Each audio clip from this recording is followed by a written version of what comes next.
बच्चों, आज हम सूरदास के पद पाठ के प्रश्नोत्तर पर चर्चा करेंगे। गोपियों द्वारा उद्धव को भाग्यवान कहने में क्या व्यंग्य निहित है? तो पहले प्रश्न का उत्तर क्या होगा? गोपियों द्वारा उद्धव को भाग्यवान कहने में यह व्यंग्य है कि तुमसे बढ़कर दुर्भाग्य और किसका हो सकता है कि श्री कृष्ण के निकट रहते हुए भी तुम उनके प्रेम से वंचित रहे। दूसरा प्रश्न, उद्धव के व्यवहार की तुलना किस किस से की गई है? तो उद्धव के व्यवहार की तुलना पहले तो कमल के पत्ते से की गई है, जो पानी में रहते हुए भी पानी से गीला नहीं होता। दूसरी तुलना तेल से भरे घड़े से की गई है, उस घड़े को जल में डुबोने पर भी तेल और पानी दोनों एक नहीं होते, अलग थलग रहते हैं। तीसरा प्रश्न, गोपियों ने किन किन उदाहरणों के माध्यम से उद्धव को उलाहने दिए हैं? उलाहने मतलब ताने। तो गोपियों ने उन्हें कई तरह से उलाहने दिए हैं, जैसे कि कमल के पत्र से और तेल की मटकी से उनको उलाहना दिया है कि इनकी तरह हो, कमल के पत्ते की तरह हो, तेल की मटकी की तरह हो, कृष्ण के करीब रह कर के भी उनके प्रेम से अछूते रह सके। दूसरा कि प्रीति नदी में पाँव भी नहीं डुबोया, यानी प्रेम का स्पर्श तक नहीं किया, कृष्ण के समीप रहकर भी उनके रूप से मुग्ध नहीं हुए, उनके प्रेम में नहीं डूबे। तीसरा, योग संदेश को लेकर के वो कहती हैं कि ये तो हमारे लिए बिल्कुल भी नहीं, ये तो बिल्कुल अरुचिकर है, बिल्कुल अच्छा नहीं है। चौथा, वो कहते हैं कि हम तो मन, वचन और कर्म से कृष्ण के हैं, बिल्कुल हारिल की लकड़ी की तरह हैं, कृष्ण के अलावा हमारे जीवन में और कोई नहीं है, और तुम कृष्ण के करीब रह करके भी कैसे उनसे अछूते रह सके।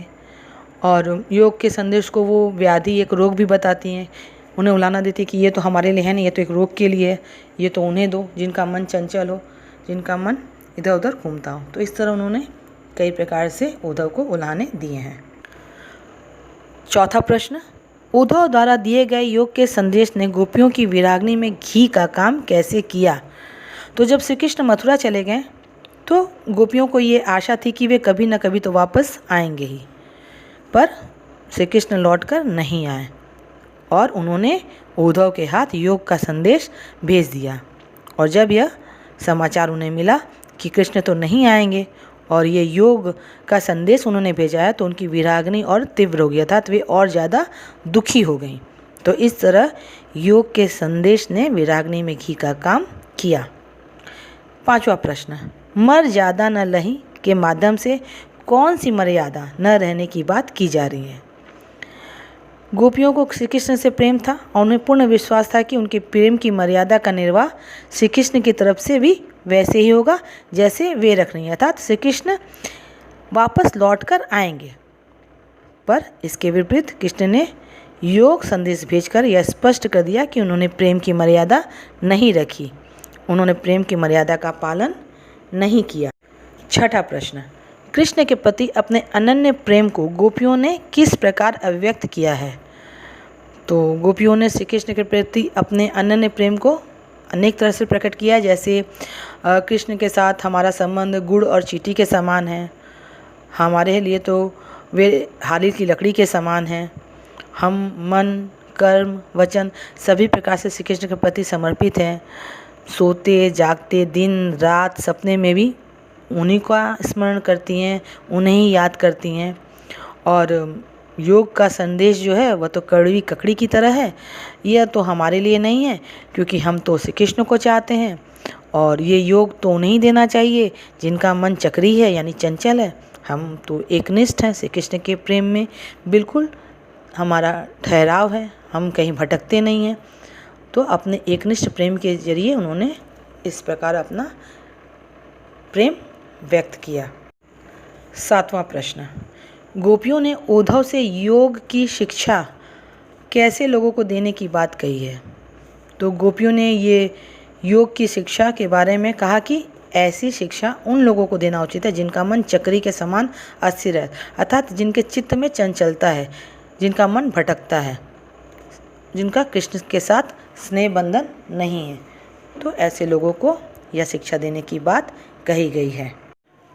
आठवां प्रश्न, प्रस्तुत पदों के आधार पर गोपियों का योग साधना के प्रति दृष्टिकोण स्पष्ट करें।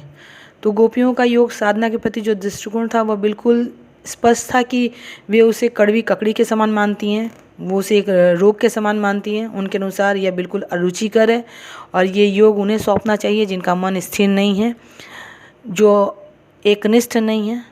गोपियों के अनुसार ये योग की साधना उनके लिए नहीं है, क्योंकि उनका मन चंचल नहीं है, वे एकनिष्ठ हैं। श्री कृष्ण में उनका मन स्थिर है और कृष्ण के अलावा उनके जीवन में और कुछ भी नहीं है, तो इसलिए यह योग का संदेश उन्हें प्रभावित नहीं कर सका। 9वां प्रश्न, गोपियों के अनुसार राजा का धर्म क्या होना चाहिए? गोपियों के अनुसार राजा का धर्म है कि राजा का कर्तव्य वह हर परिस्थिति में अपनी प्रजा की रक्षा करें, उन्हें दुख न दे, उन्हें अन्याय से मुक्ति दिलाए और उनकी भलाई के लिए सोचे। 10वां प्रश्न, गोपियों को कृष्ण में ऐसे कौन कौन से परिवर्तन दिखाई दिए जिनके कारण वे अपना मन वापस पा लेने की बात कहती हैं? तो उत्तर है, श्री कृष्ण द्वारा योग का संदेश सुनकर गोपियाँ अवाक रह गईं। उन्हें लगा कि श्री कृष्ण के मथुरा चले जाने पर उनके सोच में इतना परिवर्तन हो गया कि वे प्रेम के बदले योग का संदेश देने लगे। श्री कृष्ण पहले तो ऐसे नहीं थे, अब एक कुशल राजनीतिज्ञ हो गए हैं, छल प्रपंच का सहारा भी लेने लगे हैं और राजधर्म की उपेक्षा कर अनीति पर उतर आए हैं। तो इन सब परिवर्तनों को देखकर वे अपना मन वापस पाना चाहती हैं। 11वां प्रश्न, गोपियों ने अपने वाक चातुर्य के आधार पर ज्ञानी उद्धव को परास्त कर दिया, उनके वाक चातुर्य की विशेषताएं लिखी हैं। तो बच्चों, गोपियाँ तो बात करने में बड़ी चतुर थीं, वे इतनी वाक पटुता से बात करती हैं कि उद्धव चुप हो जाते हैं। जैसे वे बहुत स्पष्ट बोलती हैं, बिना किसी लाग लपेट के अपनी बात कह देती हैं। जैसे योग संदेश को उन्होंने कड़वी ककड़ी बता दिया, उसे व्याधि बता दिया, रोग बता दिया। व्यंग्यात्मकता भी है उनकी वाणी में, व्यंग करने में बड़ी सक्षम है। उन्हें कह तो रही हैं भाग्यहीन, पर भाग्यवान कहकर व्यंग करती हैं। सहृदय भी हैं कि कहते हैं कि इतने भले लोग हैं और इतनी दूर चले आए और इतना उन्होंने हमारा ध्यान रखा। तो इस तरह गोपियाँ वाक चातुर हैं। आपने देखा होगा ना, बीरबल, तेनालीराम, मुल्ला नसरुद्दीन, ये लोग सभी वाक पटु थे, इनमें वाक चातुर्य था, अच्छे से बात करते थे। तो गोपियाँ भी इसी तरह अपनी बात करने में माहिर है। 12वां प्रश्न, संकलित पदों को ध्यान में रखते हुए सूर के भ्रमर गीत की मुख्य विशेषताएं बताइए। मैंने आपको बताया था कि ये चारों गीत भ्रमर गीत से लिए हुए हैं, तो इसलिए इन चारों गीतों के इन पदों के आधार पर आपको भ्रमर गीत की विशेषताएं क्या मिलती हैं कि जो सूरदास जी है वे सगुण ब्रह्म के उपासक हैं, उन्होंने सगुण ब्रह्म की सराहना की है, कृष्ण की सराहना की है और पूरे पदों में वियोग श्रृंगार का सुंदर चित्रण है। गोपियाँ बिल्कुल स्पष्टता से बात करती हैं, उनकी वाक्पटुता है, सहृदयता है, व्यंग्यात्मक भाषा भी है और उनके गोपियों के एकनिष्ठ प्रेम का यहाँ पे दर्शन होता है।